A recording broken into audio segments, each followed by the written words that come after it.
beautiful clear morning. Forecast has changed. They've taken rain down to a negligible amount. So instead of repairs on the spreader today, I've got the mower hitched up and we're going to cut some hay. We're starting over at the neighbor's fields now. I've got the first couple of small fields to cut before we finish cutting our big field. This is a nice little 10-acre chunk, and then there's another one over there across the road that I'll get in, and then we'll finish up our main field. So it's going to be a good day of mowing today. Let's try to not break something. This field is not as deep as the stuff we did last week, but it's got a lot of red clover in it. We got a lot of wildflowers too, and especially over in that end there's some low spots and a lot of red clover, and so it may take a little extra time to dry, but that's why we're using the disc vine on this with the flails, because it really breaks up that red clover and gives it a chance to dry. You can see, boy, this feels a little short, but the red clover is actually turning brown already. So it's ready to cut.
These small fields are actually pretty nice to cut.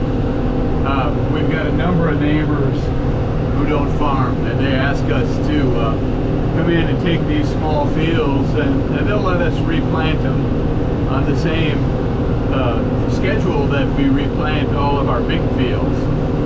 So we're in here every 8 years or so replowing these. This one's got kind of a bumpy section right here. It's a little bit rough. It's a dead furrow we're going through, and we'll clean that up next time we plow, but we're still probably 4 or 5 years from that. This landowner has been gradually clearing the woods line down below us, and I think we'll probably talk to him and get in here with the disc after first crop and smooth that out, and if he wants, and then we'll put a fall crop of oats in and just let them go to seed as a cover crop for our usual Timothy and Alside.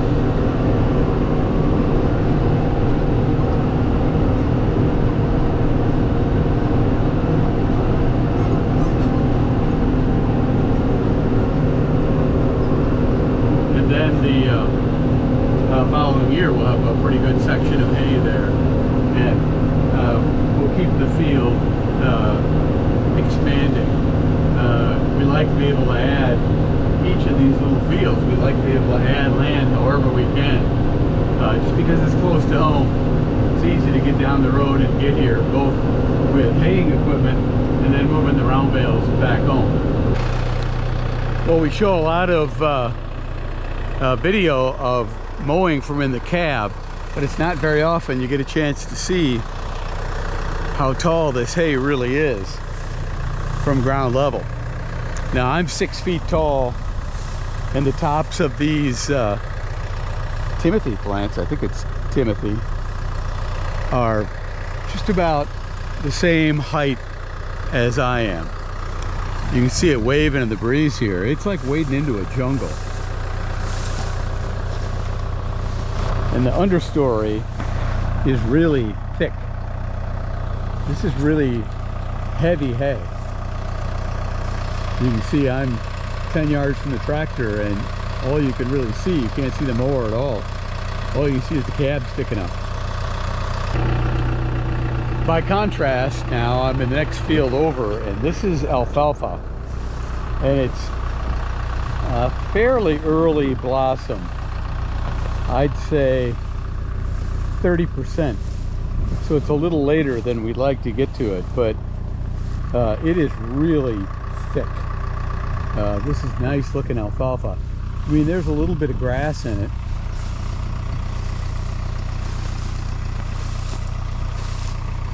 And spots where deer have been grazing through here. I assume they're grazing. They're certainly laying down.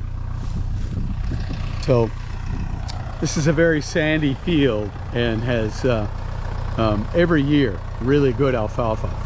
And these stands last longer than any of the alfalfa fields we have. It's got to be the drainage.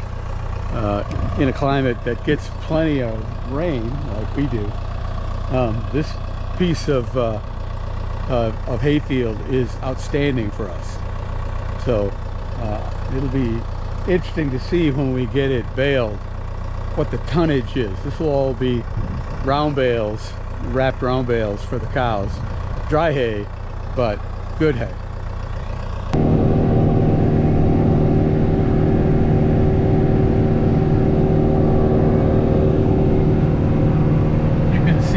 Beds in this alfalfa. The deer obviously like to come out of the woods over there. The deer, if I'm working here at night, I'll see them all the time. But this is just really quality alfalfa, and from on the tractor you can see the purity of it as I'm moving along here.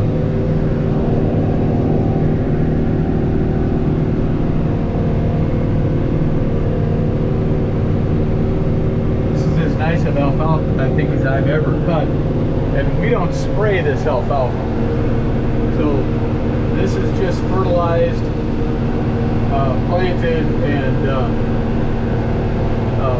harvested, baled every year. This is the heart of our winter feeding program. The round bales we get off from here with that really nice alfalfa with that high protein level. We'll keep the cows fat and comfortable in those really cold January and February days. This is what we're feeding them.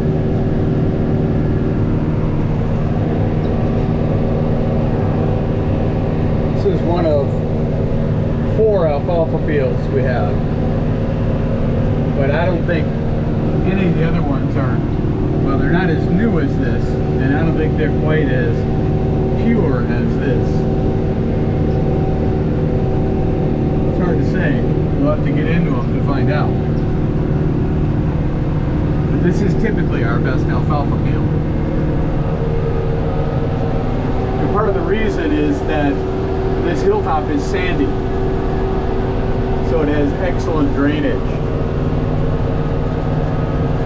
The biggest problem we get in this wet climate is moisture kill with the alfalfa. So in a dry year, the alfalfa actually yields better than the hay fields.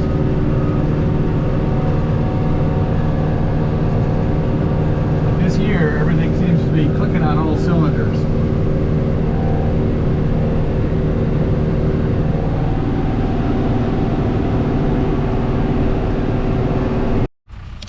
The other thing this field has is amazing milkweed along the edge. I'm going to turn the camera so you can see, and all that leafy stuff back in there is milkweed. Now there's raspberries too. See, there goes a monarch right now, and there's another one. So the monarchs are in there.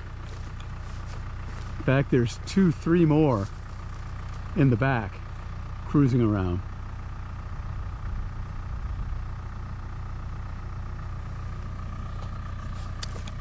But in the foreground, there's raspberries, and there's a bear that lives in here, and he's probably in there right now wondering what I'm doing, and wondering if he should run or if he should come out and chase me. So I'm gonna leave the monarchs and the deer flies, that was the deer fly. I'm gonna leave the monarchs to themselves, and I'm gonna leave the bear to himself. I'm gonna get back in my cab and keep cutting this nice alfalfa.